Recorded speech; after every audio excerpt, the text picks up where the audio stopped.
what exactly is this comfort zone that we keep hearing about? The science and the psychology behind it. How your brain chemistry is wired to keep you within your comfort zone. If you don't create the habit of stepping out of your comfort zone, of doing what is unfamiliar, your belief in your abilities cannot grow. No matter who you are, life is always full of unexpected twists and turns. And those who are accustomed to operating within the confines of their comfort zone will often find themselves ill-equipped to handle those kinds of challenges. Hi, this is Olaume Brigwe, and this is season 2, and all season long we've been talking about purposeful living, and we're now on episode 4 of 10. So today in episode 4, I'm going to be talking about stepping out of your comfort zone. In the last episode, I talked about mastering the art of starting small. So all of this is building or is one layer to the other. In first episode, I talked about what purpose is. Second episode, I talked about 4 expressions through which purpose would manifest in your life on a daily basis from the moment you're born. So this is like the next tool you need in your repertoire to be able to live out your purpose every single day, which is at some point, you're going to have to step out of your comfort zone for you to live out the things and the dreams and the visions that God has put in your heart. It doesn't happen within your comfort zone. In fact, every season, maybe every 6 months or whatever, something is going to come knocking on the door of your heart. And it will start saying, it's time to change. It's time to go to the next level. You will see things. God will immerse you in situations where your eyes will literally pop. And you'll be like, whoa, I didn't even know that was possible. And those things will create desires in you that want you to reach higher. But nobody ever goes to the next level without stepping out of your comfort zone. Because by definition, where you are that has become comfortable, you have to step out of it in order to go to the next level. And that's what I'm going to be talking about in this episode. Specifically, it's going to be broken into 3 parts. First of all, I'm going to define what exactly is this comfort zone that we keep hearing about. And not just that, but the science and the psychology behind it, behind why we stay in our comfort zone, how your brain chemistry is wired to keep you within your comfort zone. Your body, the way your body functions, your brain is already against you. Your brain wants you to stay in your comfort zone, and there's a reason for that. So when we understand these things, you stop feeling bad and be like, oh, I understand. Okay, so let me address the reason why the brain wants to keep me here so that it can release me and free me. I let my people go so I can go to my next level, right? So then I'm going to address the limitations of staying within the comfort zone. If we stay within a comfortable environment too long past when we should be in it, it's not just, Shebi, I just won't go to the next level. Nope. There are so many other things, negative consequences that come as a result of making choices like that. And of course, I'm going to just share a few strategies very quickly. If I more like list them as to how you can literally begin to step out of your comfort zone and make it a habit.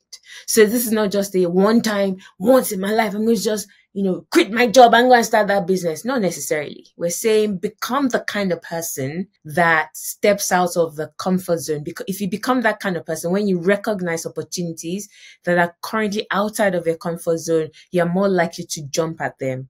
Okay. So everything I teach, I'm always going from the inside out. So this is about becoming that kind of person. Let's get into the first part of the podcast where I'm going to be defining the comfort zone and the science or the psychology behind it, why we want to stay and live and die inside the comfort zone, but it's not good for us. Okay, so the comfort zone is actually a state of familiarity and predictability. It's a place where you are safe and secure. It is where individuals, you and I, where we feel safe, where we feel secure, where it's a place that is familiar. It's a place where we feel like we have control of our environment, of different things, of our thoughts, of our feelings. And the comfort zone is often accompanied by feelings of low anxiety and low stress. So being comfortable means that there's no anxiety about the thing. You've done it so many times that you live and sleep and wake up there. Like it's not new for you. Your heart doesn't start beating when somebody suggests that you should go and do something that is inside your comfort zone. You're so familiar with that way of being that it has ceased causing you any kind of stress or anxiety. anxiety. And this is why your brain loves it so much, because your brain, one of the most significant jobs of your brain is to keep you safe. Is to keep you secure. Is to protect you. So anything that wants to sort of sniff you away from that comfortable place, alarm bells will start to ring. And I'm going to talk about that.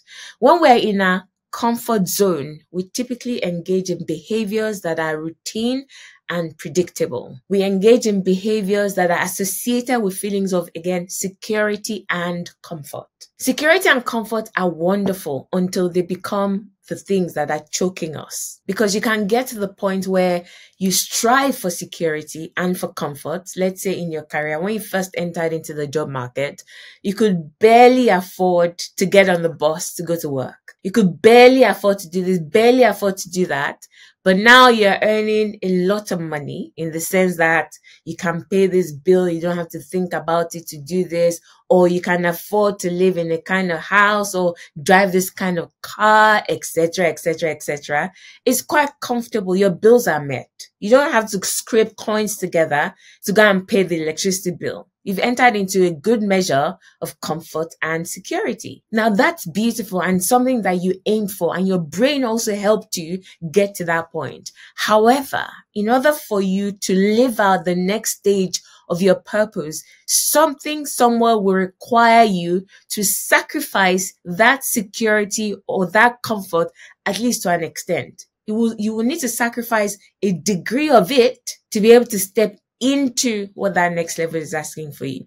So for example, there's a startup and you were praying and you just knew God has been sort of showing you hints and tips, and he has shown you scriptures in the Bible as to how, you should leave Egypt. You should live where you are to a land that I will show you.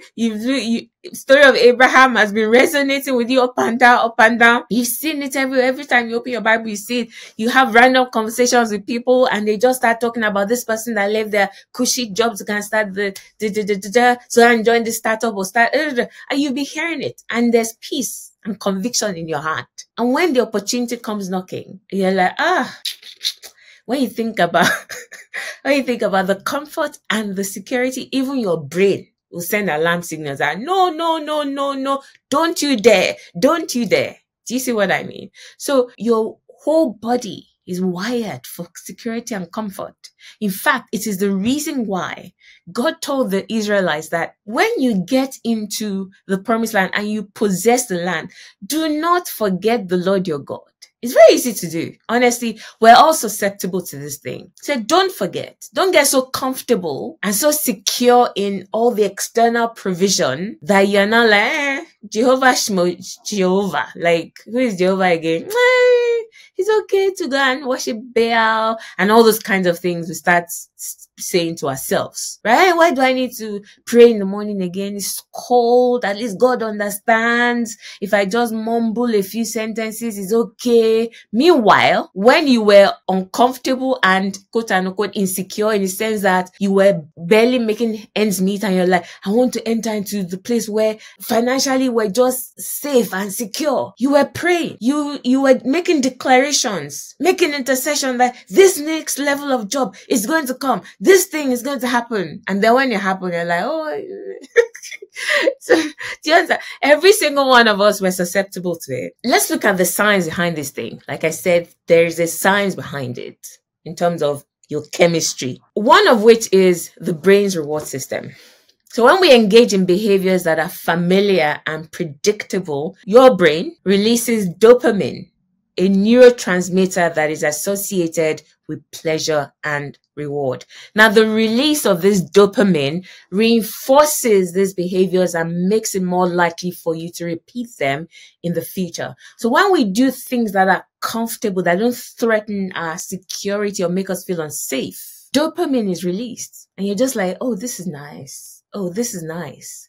Oh, this is nice. Okay. I used to wake up in the middle of the night just to pray and to push and to intercede and all that stuff. But now I'm in a cushy, nice, interiorly decorated apartment or house. And my bedroom was designed by one of the top 3 interior decorators in the United Kingdom, blah, blah. Everything is just beautiful and the duvet is so comfortable and the alarm bell rings for you to get up and go and pray. See that comfort of, oh, this is so nice. I just want to sleep.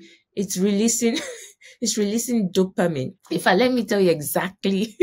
I've heard this before, right? It's ridiculous and it's funny, but it's a good example of how this works. I've heard stories. I don't know how far true they are, but I've heard stories about how maybe people that were sleeping in somewhere that was rats infested, or that loads of rats in the house. And if you're sleeping at night and maybe you finished eating with your hands and you didn't wash your hands before you went to bed, or your feet were exposed, your toes on your feet were exposed, or your fingers were exposed, that what the rats would do, I don't know if it's true, but it sounds very nice and it's funny and it proves my point. The rat does not want you to obviously wake up and chase it or kill it or whatever, but he wants to eat your fingers, or he wants to eat your toes, he wants to eat the flesh of your toes. So what would the rat be doing? As it's pecking at your fingers and eating part of your flesh, you just be blowing. Tell them it's true, but be blowing air so that it's sweet and you're like, oh, this is nice, this is nice. Meanwhile, it's eating your. In other words, what the brain would do is it wants to reward you for keeping it in that comfortable, serene and just still and enjoyable space. So the alarm bell rings, you're like, oh, I should get up, and anxiety, like, oh boy, it's cold, and brain's like, no, we don't want that anxiety, no, and it just reminds you, it just chooks that dopamine into your system to remind you of how wonderful it feels for you to be under that duvet. And guess what you want to do more? You want to snuggle more under your bed and under your duvet and continue to sleep. So that is literally how your brain is tricking you to stay in your comfort zone. So when you understand this, you will increasingly fight against that and say, yes, I know that dopamine has been released, which is making me feel even better about this behavior. However, is this behavior going to take me to where I know I should be going? Is it taking me? And the answer to that is no. The release of dopamine that your brain releases into your system actually is meant to keep you reinforcing that behavior and to stop you from doing anything outside of that in the future. So it wants you to repeat it in the future. So another important factor in terms of brain chemistry and so on is the role of the amygdala. So amygdala is a small almond-shaped structure in your brain that is responsible for processing emotions, particularly emotions of fear and anxiety. And here's what happens when you're in an unfamiliar or unpredictable situation. In other words, when you're starting to step out of your comfort zone, what happens is that little part of your brain, the amygdala, sends signals to the rest of your body to prepare for fight or flight response. This response is then characterized by increased heart rate, blood pressure,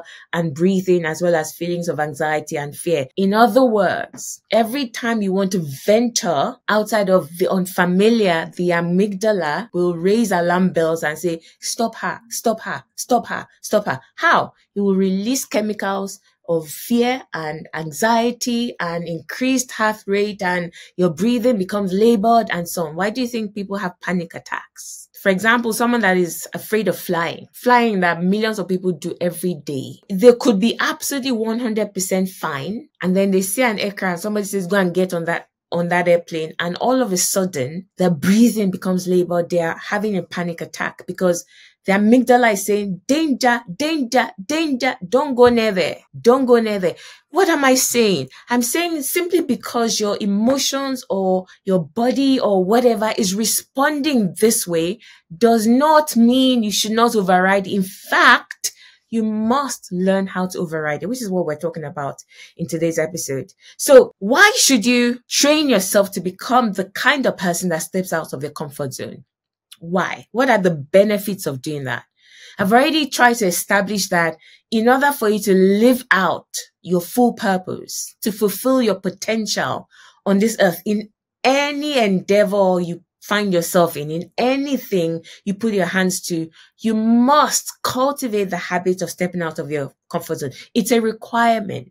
It's a prerequisite. If it's a prerequisite, it means that I need to arm myself with as much information and knowledge as possible so that when I'm wanting to shrink back, I will literally bring all these things to my remembrance and say that these are the benefits of me moving forward and becoming this kind of person that steps out of my comfort zone. That's what I'm hoping to use this podcast episode to do, to showcase the benefits of becoming the kind of person that regularly steps out of your comfort zone when life demands it, when your next level of stage or stage of purpose demands it. So we're going to talk about 5 benefits of stepping out of your comfort zone, of cultivating the habit of reaching out for opportunities, of saying yes to things that would have been more comfortable to say no to. But by saying yes, you know that you're growing, you're becoming a higher level of person, right? The first one is your self-confidence and belief in your abilities grow. If you don't create the habit of stepping out of your comfort zone, of doing what is unfamiliar,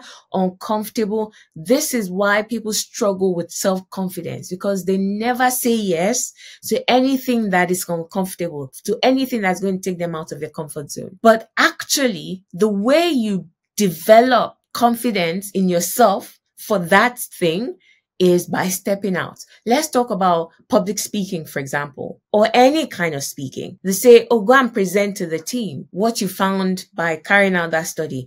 Oh, you're leading this project, or you're supporting with this project. Your line manager can't attend the meeting.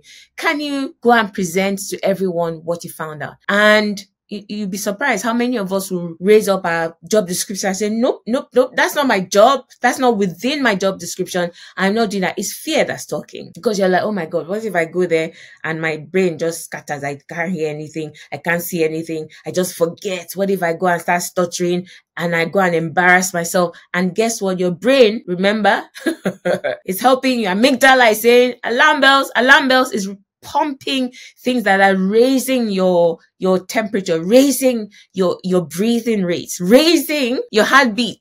And you are taking that as a sign that you shouldn't do it. No, it's not a sign that you shouldn't do it. It's simply your amygdala saying you're about to step out of your comfort zone. That is all it is showing you. It's not saying you shouldn't do it. It's just showing you that, okay, you're about to do something that you're not familiar with. So your self-confidence, your belief in your abilities cannot grow if you don't know how to keep stepping out of your comfort zone. But if that person says, sure, I'll do it. I am that kind of person. I say I am, not because I was necessarily born this way, but I made a decision. People don't believe how introverted and private I am. People don't believe how quiet I am. I'm an extremely quiet person. If you leave me to myself, based on my brain, if you leave me and my brain to it, I will not talk to anybody. I will, like, if they say, come and talk to people, like panic attacks kind of thing. I made a decision that I was going to step out of that. Not 100% of the time, because then I'm becoming somebody else. I don't want to become somebody else.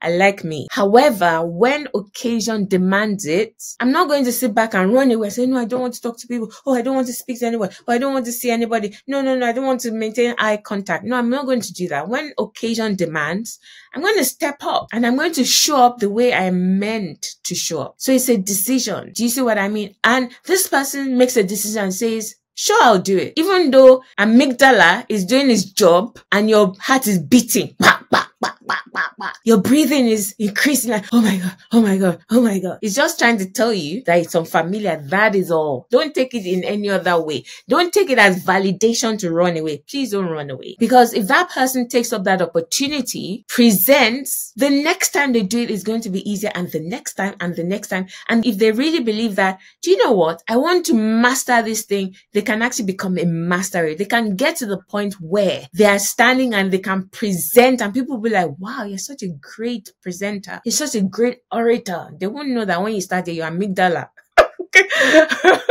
was going alarm bells, alarm bells, alarm bells, right? So your confidence, your belief in your abilities. And if you don't believe in your own ability, in what you carry, it's impossible to do amazing things in this world. Honestly. So stepping out of your comfort zone inevitably involves facing challenges and overcoming obstacles, like the person that's going to present for the first time. But as you successfully navigate these hurdles, you gain a tangible sense of accomplishment, you boost your self-confidence, and you reinforce your belief in your own capability. And of course, this thing's a cycle, isn't it? This newfound confidence then feeds into more confidence the next time you want to step out.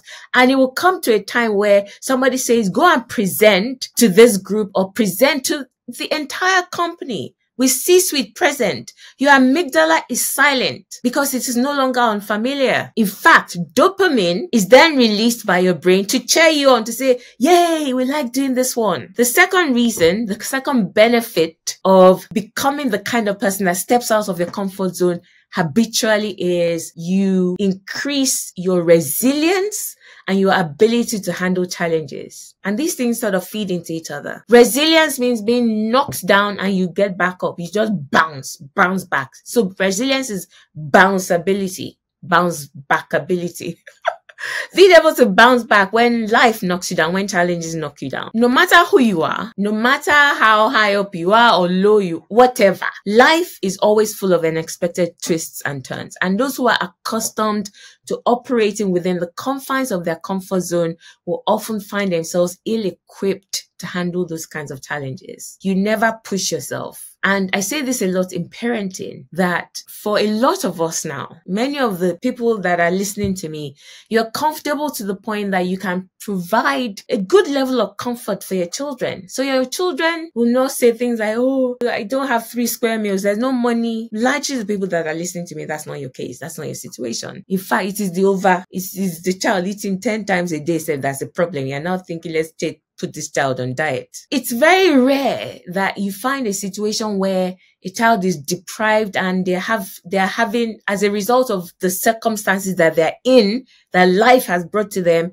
they're having to be resilient and to face challenges and handle challenges. Some of us grew up in those environments. For some people, when they were growing up, maybe it was one meal their parents could afford a day, and they will have to find a way to make sure that their stomach was still full and they could function. They still had to go to school and still come back and do dishes and do all sorts on that one meal. Some of us grew up in sort of environments and situations that made us resilient. But now that resilience has made you successful. You now have children and you have removed every obstacle from the path of those children. There's nothing they're dealing with. I always recommend that as a parent, create obstacles. If the life you're living, right, you are able to provide a good level of comfort for your children, fantastic. However, create artificial challenges and obstacles for them. And it's very easy to do. For example, as a child is growing up, create routines. So things like when you come back from school, go and put your bag away. The child just wants to throw the bag anyhow and just throw it and then go and watch TV. You say, no, I know that's what you want to do. That's comfortable. Your brain will release dopamine to reward you for doing that. However, no, when you come back from school, I want you to put your bag away. You have these routines, the checklists. The moment you suggest that to the child, amygdala starts screaming. The child starts hyperventilating. No, mommy, I want to watch TV. Say, no, you're not watching TV. You need to finish your homework. You need to finish having your meal. Put your phone away, etc., etc. So you have to create obstacles artificially for your children. So that's a side tip on parenting. So it's important that when we venture outside of our comfort zone, we expose ourselves to new experiences and situations, and we gradually build resilience and adaptability. That's the way it works. The resilience enables you to approach challenges with a calmer mindset, better problem-solving skills, and a more optimistic outlook. Nothing will really faze you anymore if you become this kind of person, right? Let's move on to the third benefit of habitually stepping out of your comfort zone. This one is quite easy and quite obvious. You expand your knowledge, your skills, and your personal perspectives. If you never do anything that you never do, you're only ever going to have what you have or know what you know. If you only ever take the same route, okay, I'm going to work and I go the same route and I come back and I cook and I eat and then watch this and go to bed. If your life does not every now and then get punctuated by something different, all you know is what you will ever know. All you can do is what you will ever be able to do. And the way you see life, your worldviews, your perspectives will only ever be your worldviews and perspectives. It will never shift. It will never change. So we have to create opportunities for us to be exposed to new knowledge, new skills, new perspectives. So my brother's wife is a beautiful example of this. Someone who literally steps out of her comfort zone in terms of knowledge, skills, and perspectives. I mean, she's an HR professional. That's her day job. But she'll travel to different places, exotic places. That's one. Number two is in terms of knowledge and skills. The other day, my niece was sort of, making fun of her that she went and signed up for a coding class. This is somebody in her 50s, she's 50 or 51. Coding. What is this coding that all these young people are talking about anyway? HR. It's not even like she's a software engineer or anything, right? She's like, I just want to learn it. I'm just interested in this thing. And she went and signed up and she'll be diligent with it. And she'll do it. This is interesting. And then she'll say, someone say, I'm wasting my time. It's not a waste of time. Any new knowledge or skill or worldview you acquire is never a waste of time. It's going to enrich your life. It's going to enrich your experiences and it will take you far in life. You must be that kind of person that is continually finding ways to step out of your own comfort zone. As you engage in unfamiliar activities, as you interact with diverse individuals, this is important. Don't only hang out with the people that look, speak, and talk and I was going to say smell like you, but that may come off not so nice. Right? Don't only hang out with people like that. People that work, they go to work and they never hang out or engage with people that are not their skin color. So you're African and you only ever hang out with other Africans. In fact, to even make it worse, some will only ever hang out with people from their own country. At lunchtime, it's only Nigerians you talk to. Meanwhile, there are only 5 Nigerians. There are 200 employees. You will sniff out those 5 Nigerians. No matter where they are, the 5 of you find yourselves. You say, no, we must have lunch together. Oh, we must. No. Yes, it's uncomfortable. Yes, it's unfamiliar. Your amygdala is going to like, alarm bells, alarm bells, alarm bells. Oh, my accent. Oh, I'm a bit nervous. It's okay. Remember, all of that is happening just to notify you that you're stepping into unfamiliar territory. It doesn't mean danger. Unfamiliar does not equate to danger. So step out and say, I feel a bit nervous. I feel a bit self-conscious about my accent to start with. But the more you do, after a while, you realize that you don't even care about your accent. In fact, people are intrigued. They are asking you questions and you become fast friends of, you're not even thinking about, oh, how did I pronounce this word? And it enriches your life. It enriches your worldview, everything. It gives you more opportunities. So your knowledge, your skills, and your perspectives expand. And that growth then leads to personal and professional breakthroughs, and it enriches or enhances your overall well-being and success. The 4th reason why you should cultivate the habit of stepping out of your comfort zone is you end up discovering new passions and interests and strengths. In episode 2, I talked about 4 ways that purpose finds expression as you live out your daily life. People have fixated on gifts, like I'm just gifted with this particular talent. But passions is another expression. Strengths is another expression. Interests is another expression. This is what I mean. But if you think, oh, this is my passion, you don't know if that is your only passion until you're exposed to different things. When you begin to expose yourself and step out of your comfort zone, you actually realize that, oh, I never knew I had a passion for that. So if somebody makes a suggestion to me, for example, and say, oh, try this thing, I don't automatically turn it down. I've trained myself not to say, no, that's not for me. I don't do that. Or this is not for people like me or whatever. I'm like, really? Okay, I'll give it a go and see if I like it. And I'll give it a proper go, not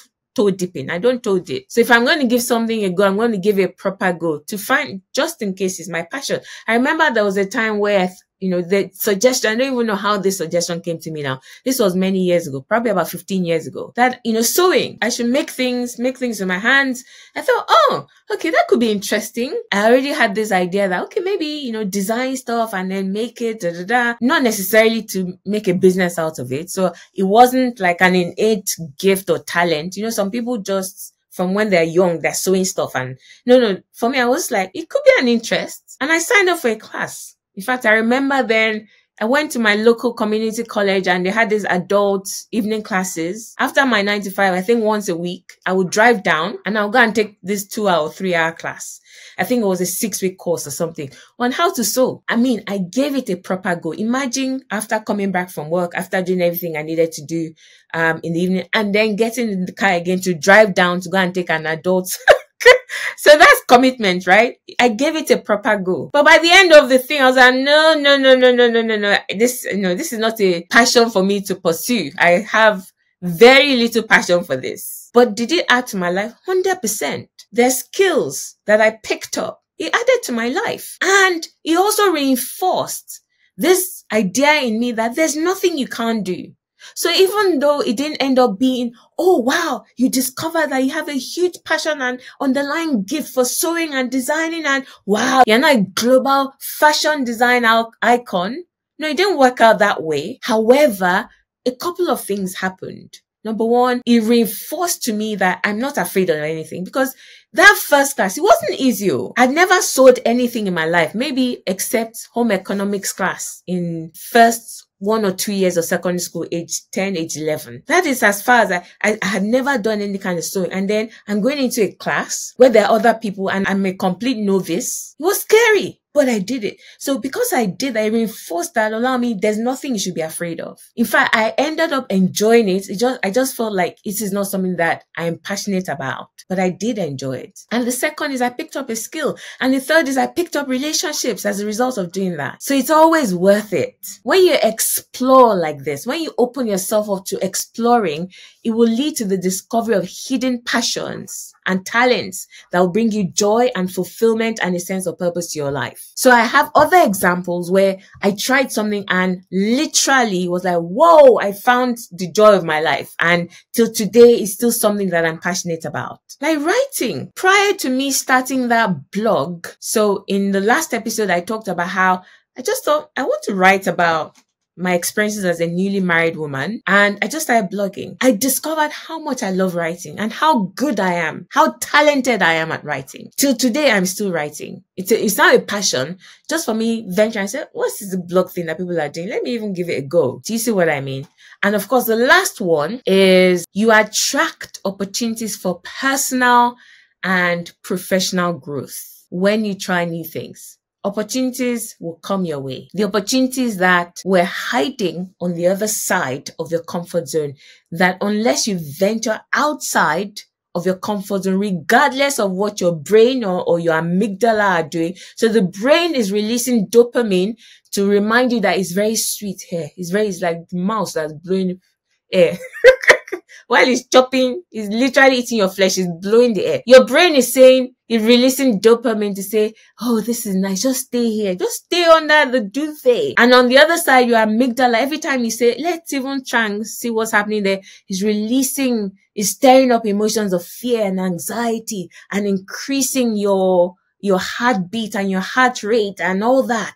And you're starting to sweat. In spite of all that going on in your body, you say, no, there are opportunities waiting for me on the other side. Stepping out of your comfort zone is a catalyst for your professional and personal growth. By the very definition of growth, you can't grow until you extend beyond what you are now. That's by definition. You will expand your knowledge base. You will develop new skills. You open yourself up to multiple opportunities that would otherwise remain out of your reach. The growth will extend beyond, oh, I learned how to do this new skill, because you don't know where it's going to be relevant. Like for me now, the sewing, just some random skill that I picked up. It didn't end up being the passion of my life or what I would do for the rest of my life, but it fed into my work as a teacher, because I could relate and understand that, oh, I see. When children actually, when they're faced with something that they think is difficult, this is why they could be tempted to act up. Because I felt that anxiety as an adult. I felt the shame and the embarrassment that, oh my God, I'm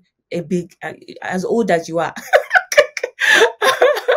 You're not starting as a beginner. See the expert teacher in the room that knows all things. And you're like, how do I even thread a needle? So it fed into my work and so on. So in other words, what am I saying? Stepping out of your comfort zone is an investment in your personal growth and your well-being. It's a courageous act that opens doors to new possibilities, enhances your resilience, expands your horizons, and ultimately leads to a more fulfilling and successful life. Isn't it worth it then? I think so. I think it's absolutely worth it for you to become the kind of person that is habitually, not once in your life, habitually stepping out of your comfort zone. In fact, there's a rule that I push to follow 70 to 100% of my day. Is if something is a little bit uncomfortable, I just try and, even if I just cross the line a little bit, just to experience, just to push the boundaries a little bit. Like, I'll give you a very wonderful example. So I go to the gym, and today I tend to do classes because for me, that's the excellent, most valuable use of my time. 45 minutes with an expert plus community. So the expert is showing me exactly what to do and I'm just copying them. And there's other people there that you can't slack. So perfect. So I tend to do classes and I booked a class. But this morning, I just was not that in frame of mind that, oh my God, go to the gym. Oh my God. My brain was releasing dopamine that, no, you don't want to go to the gym. This is nice. It's better to just stay at home, come up with the excuse that I have some work to do. Don't go to the gym. Amygdala is increasing, injecting up my heart rate. Like, oh my God, but I haven't done this class in a while. Am I sure I can still keep up? Or what if my muscles ache afterwards, etc., etc., etc. So the brain was doing its work very well. My brain is highly functioning. But I thought, what kind of person am I? No, allow me, Brigway. You're the kind of person that habitually steps out of your comfort zone. So I thought, okay, at the moment, I'm not going to fully extend because fully breaking through and say I'm going for the class would have been ideal. But I thought, you know what? At this point, my strength is small because the Bible says that when you faint in the day of adversity, it's because your strength is small. I judged and I thought, my motivation, everything is just low for this, but I'm not going to just not do it. So what did I do? I said, I'm still going to go to the gym because I need to maintain that cycle in my life of what do? You go to the gym. However, instead of doing the class, I'm going to cancel the class and I'm just going to go on the treadmill for 20 minutes, half an hour, something like that. And that's exactly what I did. And I still felt really great. Would the class have been better? Probably. But here's the point. Even when I can't fully extend outside of my comfort zone, I will still come out small just to tell my brain that, excuse me, I'm the kind of person that steps out of my comfort zone when it's for my good. All right. So very quickly, I'm going to just read through some strategies for stepping out of your comfort zone to become this kind of person. Number one, set small, achievable goals or milestones. If you go and listen to episode 3, the one directly before this one, I spent the entire episode talking and teaching about starting small, how to start small, why you must start small, etc. So start small. Number 2, embrace new experiences and challenges. Don't automatically say no. In fact, if you have by habit become the person that automatically says no, recall it. When you, because the no would have come out of your mouth instantly. Like, no, I'm not doing it though, because it's a habit. You've developed that habit over years. It's not instant. You are not instantly going to become the person that says yes. But even if the no has come out of your mouth before you even thought about it, when you do think about it, can you go back and say, actually, I had the thought about it. I'm going to say yes. Let me give it a go. Like Jesus talks about the father that had 2 sons, and one of his sons, he told him to go into the field and he automatically said no. Say, I'm not doing this. I'm not doing this. No, you have servants that do stuff like that. Why should I go? I'm not going. So even if the no flies out of your mouth by habit, when you sit and says, when the guy pondered it, he went. He said, I should go. They said, oh, let's all get together and go out and do that. Yeah, no. And your brain will immediately supply you with reasons why you shouldn't go. He's trying to protect you. But if you really sit and think about that, this is an opportunity. Why not just try it? Go back and say yes. So embrace new experiences, new challenges. Put yourself, number 3, in a position where you're consistently increasing and updating your skills and your knowledge. Read wide. Just randomly sign up for some course that will teach you how to paint, right? It doesn't mean you're going to be the next Picasso, but it's going to add something to you. So habitually learn new skills, acquire new knowledge. Number 4, seek out mentors and communities that will support you. By nature, if you hang around a diverse group of people, you will pick up new knowledge and new skills. So if you immerse yourself in a community that's consistently reaching out for new heights, you're just by nature going to be that kind of person. In SOF, for example, personal development, spiritual development platform, our entire purpose and goal is to help you reach higher. It's to help you step out of your comfort zone. So if you immerse yourself in that kind of community, for example, and you sign up for that and you're showing up, you will look back over 6 months, over a year, and be like, my goodness, I've grown so much, which is what people keep coming back to tell us. They say, I look back and I'm like, my goodness, I can't believe how much I've grown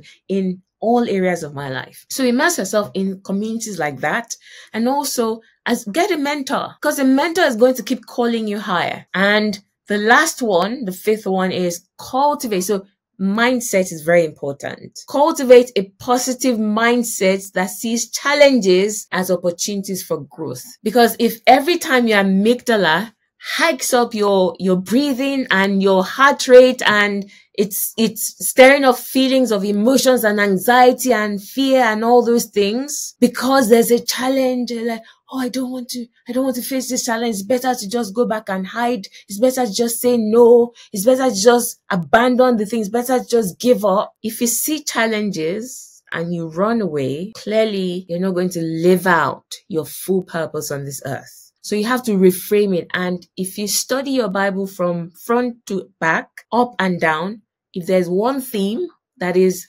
permanently recurring in the Bible, it is what? Challenges are opportunities for growth. In fact, it is spelled out literally in verses like, this light affliction will turn out for what? A weight of glory. As in spelled out. It is spelled out. David saw Goliath. Everybody was running away. David said, no, I'm going to run towards. And what happened? You know what happened. So start to work on your mindset. Declare words. Write out a declaration and begin to say to yourself, I'm the kind of person that steps out of my comfort zone. I am bold. I am courageous. I lay hold of opportunities. I don't run away from opportunities. I run towards opportunities for my growth and expansion and multiplication and so on. So work on your mind as well. And that's why I'm going to leave it today. So that's episode 4 of 10 in this season-long series on purposeful living. This is Allow Me Breakway, and I'll be back in the next episode. See you then.